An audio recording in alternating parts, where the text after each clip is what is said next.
Good morning students. आज हम बात करेंगे भारत के संवैधानिक विकास की जो हमारी श्रृंखला चल रही है उसके दूसरे बिंदु के बारे में। दूसरी आज क्लास है। इससे पहले की क्लास जो थी वो आपको हमारे चैनल पर मिल जाएगी, जा कर के आप देख सकते हैं। कल हमने बात की थी भारत के संवैधानिक विकास के बारे में। 1858 का जब हमने एक्ट पढ़ा था, 1858 का एक्ट जब पढ़ा था तो उसमें मैंने आपको एक चीज़ बताई थी कि पहली बार एक पोस्ट आई जिसका नाम था भारत सचिव, और गवर्नर जनरल को क्या कहा जाने लगा था? वायसराय। गवर्नर जनरल को क्या कहा जाने लगा था? वायसराय। और एक नई पोस्ट आई थी जिसको कहते थे भारत मंत्री या भारत सचिव। ये ब्रिटिश कैबिनेट का सदस्य होता था, क्योंकि हमारा भारत का शासन जो था वो सीधे ब्रिटिश सरकार के अंतर्गत आ गया। अब साहब हम आगे बात करते हैं 1909 के मार्ले मिंटो एक्ट की। किस एक्ट की? मार्ले मिंटो एक्ट की। अब इस एक्ट का नाम मार्ले मिंटो एक्ट क्यों रखा गया? इसका कारण क्या था? इसका नाम साहब पप्पू मन्नू एक्ट क्यों नहीं रखा गया, या कोई और नाम क्यों नहीं रखा गया? क्यों रखा गया? क्योंकि मार्ले उस समय भारत सचिव थे और मिंटो जो थे उस समय वायसराय थे। इन दोनों के नाम पर इस एक्ट का नाम मार्ले मिंटो एक्ट रखा गया। ठीक है, 1909 का एक्ट। इसके बारे में थोड़ी सी आपको पृष्ठभूमि बता देता हूं। 1905 में अंग्रेजों द्वारा बंगाल का विभाजन किया गया और फूट डालो और राज करो की नीति का प्रारंभ किया गया साहब, क्योंकि वो चाहते थे मुसलमानों और हिंदुओं को अलग करके, हिंदू और मुसलमानों को अलग करके जो भारत की एकता है उसको भंग किया जाए उस समय। क्योंकि जो राष्ट्रीय आंदोलन था वो अच्छे लेवल पे चल रहा था, तो उसको रोकने के लिए उन्होंने क्या किया कि बंगाल का विभाजन किया। बंगाल के विभाजन का कारण तो हालांकि उन्होंने बताया कि साहब ये बहुत बड़ा प्रदेश है, इसलिए हम इसको विभाजित करके ताकि प्रशासनिक व्यवस्था अच्छी हो सके इसको करना चाह रहे हैं। परंतु इसका कारण ये था कि वो हिंदू और मुसलमानों के बीच में खाई करना चाहते थे, उनके बीच में पृथकता लाना चाहते थे, इसलिए इस एक्ट को लाया गया साहब। इस एक्ट की जो लाने की सिफारिश की थी वो एक समिति थी जिनका नाम था, एक व्यक्ति थे जिनका नाम था सर जॉर्ज अरुंडेल समिति। उसकी सिफारिश पर इस एक्ट को लाया गया। ये सवाल भी बहुत बार पूछा गया है। कौन सी समिति है? सर जॉर्ज अरुंडेल समिति की सिफारिश पर इस एक्ट को लाया गया। ठीक है, इसमें सबसे ज़्यादा और बहुत ज़्यादा बार पूछा गया ये सवाल है कि किस एक्ट द्वारा भारत में सांप्रदायिक निर्वाचन का प्रारंभ किया गया? कौन से एक्ट द्वारा? 1909 के एक्ट द्वारा भारत में सांप्रदायिक निर्वाचन का प्रारंभ किया गया। मुसलमानों को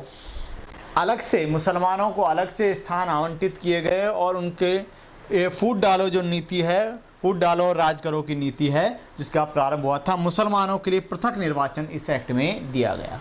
ठीक है, पहले बात क्या है? इस एक्ट का नाम मार्ले मिंटो एक्ट क्यों रखा गया?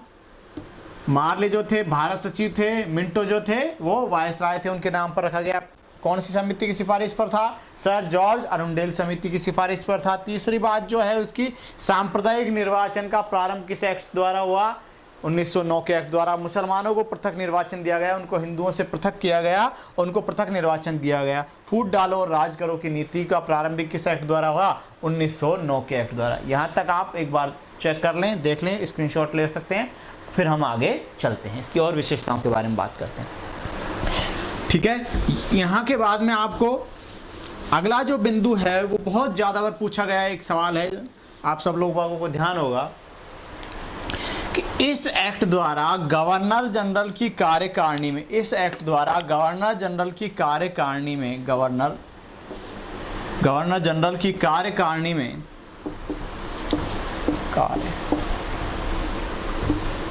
में एसपी सिन्हा, जिनको सत्येंद्र प्रसाद सिन्हा कहा जाता है, पहले भारतीय सदस्य के रूप में नियुक्त हुए। बहुत ज़्यादा बार पूछा गया एसपी सिन्हा, सत्येंद्र प्रसाद सिन्हा, कि गवर्नर जनरल की कार्यकारिणी में नियुक्त होने वाले पहले भारतीय कौन थे? एसपी सिन्हा। और कौन से एक्ट से हुए? 1909 के मार्ले मिंटो एक्ट द्वारा। 1909 के मार्ले मिंटो एक्ट द्वारा क्या किया गया? एसपी सिन्हा या सत्येंद्र प्रसाद सिन्हा को अधिकार, गवर्नर जनरल की कार्यकारिणी में नियुक्ति का अधिकार मिला। इसके बाद में साहब अगला सवाल जो आता है, इसमें गवर्नर जनरल की कार्यकारिणी में एसपी सिन्हा की नियुक्ति हुई। अगला जो पॉइंट हम पढ़ेंगे उसके बारे में, इसकी एक बुराई के रूप में आता है या इसकी आलोचना के रूप में आता है। इसकी आलोचना करते हुए लॉर्ड मार्ले ने ये कहा, मिनटों से, साहब हम नाग के दंत बो रहे हैं, we are sowing the dragon's teeth, इसका परिणाम बहुत भयंकर होगा। क्योंकि जो धीरे धीरे इसके बारे में कहा जाता है कि पाकिस्तान का निर्माणकर्ता जिन्ना न होकर के मार्ले था, क्योंकि यहीं से हिंदू और मुसलमानों के बीच में पृथकतावाद की नीति जो आई वो इसी एक्ट द्वारा आई। इसकी बहुत ज़्यादा बार ये सवाल पूछा गया है कि हम नाग के दंत बो रहे हैं, ये कथन किसका है। ठीक है, ये एक्ट हो गया कौन सा, 1909 का एक्ट। ठीक है, अगला जो एक्ट हम पढ़ेंगे वो पढ़ेंगे 1919 का एक्ट। हमने अभी 1909 का एक्ट पढ़ लिया था, उसके बाद में जो अगला एक्ट आता है वो आता है मॉन्टेग्यू चेम्सफोर्ड एक्ट। उसका भी नाम सेम है कि मॉन्टेग्यू जो उस समय थे भारत सचिव और चेम्सफोर्ड थे उस समय थे वायसराय। इस एक्ट की पृष्ठभूमि ये है कि 1914 से लेकर के 1918 तक, 1914 से लेकर के 1918 तक प्रथम विश्व युद्ध चला। इस प्रथम विश्व युद्ध में भारतीयों ने अंग्रेजों का साथ दिया। उस समय ये कहा गया कि भाई ये प्रथम विश्व युद्ध जब समाप्त होगा तो हम भारत को आंशिक उत्तरदायी शासन कुछ चीज़ें भारतीयों को सौंप देंगे। तो उस कार्य को पूरा करने के लिए कौन सा एक्ट लाया गया, 1919 का मॉन्टेग्यू चेम्सफोर्ड एक्ट। इस एक्ट में क्या किया गया, सांप्रदायिक निर्वाचन प्रणाली का, अभी बताया था मैंने आपको सबसे पहले, बहुत बार पूछा गया ये सवाल भी फिर आता है कि सांप्रदायिक निर्वाचन प्रणाली प्रारंभ कब हुई, 1909 के एक्ट में, और विस्तार कब किया गया सांप्रदायिक निर्वाचन प्रणाली का, वो है 1919 के एक्ट में। सांप्रदायिक निर्वाचन प्रणाली का विस्तार करते हुए इसमें मुसलमानों के साथ साथ किसको जोड़ा गया, भारतीय ईसाइयों को, सिखों को, यूरोपियनों को और एंग्लो इंडियन को। मुसलमान कौन से एक्ट से थे, मुसलमान कौन से एक्ट से जुड़े हुए थे, 1909 के एक्ट से। और बाकी जो ये हैं ये सारे के सारे किससे जोड़े गए हैं, 1919 के एक्ट से। मुसलमान कौन से एक्ट से जुड़े थे, 1909 के एक्ट से, भारतीय ईसाई 1919, सिख 1919, यूरोपियन और एंग्लो इंडियन को जोड़ा गया है 1919। आपसे पूछ लिया जाए कि सांप्रदायिक निर्वाचन प्रणाली का विस्तार कब किया गया, तो आप सीधा उत्तर दे सकते हो 1919 का एक्ट। आगे समझें, सांप्रदायिक निर्वाचन प्रणाली का विस्तार कब हुआ है, 1919 के एक्ट में। अगली जो बात बहुत ज़्यादा बार पेपर में पूछा गया है, इवन मैं सोचता हूं कि यदि कोई सवाल सीधा डालना है और अगर कोई सवाल समझ नहीं आता एग्जामिनर के, तो कई बार बिल्कुल सिंपल सवाल देने के चक्कर में और कई बार उलझाने के चक्कर में इस सवाल को सर्वाधिक पूछा गया सवाल है कि प्रांतों में द्वैध शासन प्रणाली का प्रारंभ कब हुआ। प्रांतों में द्वैध शासन प्रणाली लगाई गई है 1919 के एक्ट से। द्वैध शासन का मतलब क्या होता है, द्वैध शासन, इसका जन्मदाता माना जाता है लियोनिल कॉर्टिस को। द्वैध शासन का मतलब क्या होता है आप बताओ। कि द्वैध शासन, हम जब हमारी शासन व्यवस्था की बात करते हैं तो भाई उसमें शासन व्यवस्था की अंतिम जो शक्ति है, कार्यकारिणी की अंतिम जो शक्ति है वो किसी एक व्यक्ति को दी होती है, उसकी नॉमिनल रूप से कोई शासन करता है। जैसे हमारे यहाँ पर राष्ट्रपति को दी गई है अंतिम शक्ति और उसके अनुयायी हैं, उनके जो अधीनस्थ हैं वो प्रधानमंत्री और मंत्रिमंडल के रूप में शासन करते हैं। पर जब शासन की शक्तियों का बंटवारा एक स्थान पर न होकर के दो स्थानों पर कर दिया जाए तो इसे कहा जाता है कौन सा, द्वैध शासन। ऐसी शासन व्यवस्था जिसमें शासन की शक्तियों का बंटवारा दो जगह कर दिया जाए, प्रभुसत्ता का बंटवारा दो जगह कर दिया जाए, वह शासन व्यवस्था क्या कहलाती है, द्वैध शासन व्यवस्था। ये प्रांतों में द्वैध शासन व्यवस्था का प्रारंभ कब किया गया, 1919 के एक्ट से। बहुत ज़्यादा बार पूछा गया सवाल है, ठीक है। और इसका जन्मदाता कौन था, लियोनिल कॉर्टिस को माना जाता है। इसके बाद में क्या हुआ, अगला जो पॉइंट है वो है केंद्रीय लोक सेवा आयोग के गठन का प्रस्ताव। मैंने आपको बताया था 1853 के एक्ट में क्या किया गया था, केंद्रीय सेवाओं के लिए भर्ती परीक्षा आयोजित करने का प्रस्ताव किया गया। अब एक लोक सेवा आयोग बना दिया गया, जिसको बनाया कब गया था, 1926 में। प्रस्ताव हुआ था 1919 के एक्ट में और बनाया कब गया था, 1926 में। बनाया कब गया था, 1926 में। फिर मैं आपको दोहरा रहा हूँ, बिल्कुल आसान चीज़ें हैं, इनसे सवाल बहुत ज़्यादा आता है, पूछा जाता है। एक बार आप फिर ध्यान दे लेना, 1919 का एक्ट नाम पड़ा है भारत सचिव, और ये कौन थे, चेम्स कौन थे, वायसराय। भारत सचिव कौन थे, मॉन्टेग्यू, चेम्सफोर्ड कौन थे? वायसराय। सांप्रदायिक निर्वाचन प्रणाली का विस्तार लागू कब हुई? 1919 के लागू कब हुई? 1909 के एक्ट में। विस्तार कब किया गया? 1919 के एक्ट में। नई चीजें कौन सी जोड़ी गई? भारतीय ईसाई जोड़े गए, सिखों को जोड़ा गया, यूरोपियनों को जोड़ा गया और एंग्लो इंडियनों को इसमें जोड़ा गया। द्वैध शासन का प्रारंभ, बहुत ज्यादा बार पूछा गया सवाल है, द्वैध शासन का प्रारंभ किस एक्ट से हुआ? 1919 के एक्ट से। इसका जन्मदाता कौन था? लियोनिड कार्टिस को माना जाता है। केंद्रीय लोक सेवा आयोग के गठन का प्रस्ताव भी कब किया गया? इसी एक्ट में किया गया, जो 1926 में हमारे यहाँ पर लागू किया गया। फिर आगे हमको यहाँ तक हमने पढ़ा, आगे पढ़ना है। इससे प्रत्यक्ष निर्वाचन प्रणाली का शुरुआत हुई। हमारे यहाँ पर प्रत्यक्ष निर्वाचन प्रणाली जो प्रारंभ हुई है वो 1919 के एक्ट से हुआ है। जो हमारे वर्तमान में प्रत्यक्ष निर्वाचन प्रणाली चल रही है वो 1919 के एक्ट से प्रारंभ हुई है। पर उस समय क्या था? मत देने का अधिकार बहुत कम व्यक्तियों को था, क्योंकि उस समय जिसकी वार्षिक आय 10,000 रुपये थी, जिसकी वार्षिक आय 10,000 थी, 10,000 वार्षिक आय वाला व्यक्ति, 10,000 वार्षिक आय वाला व्यक्ति ही मत देने का अधिकारी था। तो अब आज के टाइम में आप समझोगे अपने मान लो 10 करोड़ वार्षिक आय वाला व्यक्ति, तो हाँ आप और हम तो वोट दे नहीं पाते उसमें कभी। 10 लाख वाली में तो चलो फिर भी दे सकते थे, इसमें नहीं दे पाते। तो पहली बार प्रत्यक्ष निर्वाचन प्रणाली का प्रारंभ हुआ। महिलाओं को मताधिकार का अधिकार जो दिया गया वो भी कौन से? प्रत्यक्ष निर्वाचन प्रणाली में। इसमें महिलाओं को मताधिकार दिया गया। आप सब कमेंट बॉक्स में करके बता सकते हैं। मैंने ये सवाल कई बार, एक बार रीट में पूछा गया सवाल है कि विश्व में पहला कौन सा ऐसा देश था जिसने महिलाओं को मताधिकार दिया? भारत ने दिया 1919 के एक्ट में, परंतु विश्व का पहला ऐसा कौन सा देश था जिसने महिलाओं को मताधिकार दिया? नेक्स्ट क्लास में मैं आपको इसका आंसर बताऊंगा।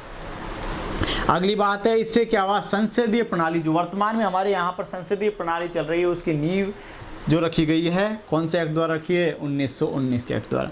विधानसभा और राज्य परिषद के रूप में द्विसदनात्मक 2 सदन बनाए गए और द्विसदनात्मक जो हमारी संसदीय व्यवस्था प्रारंभ हुई, जो वर्तमान में राज्यसभा और लोकसभा का पूर्ण रूप थी।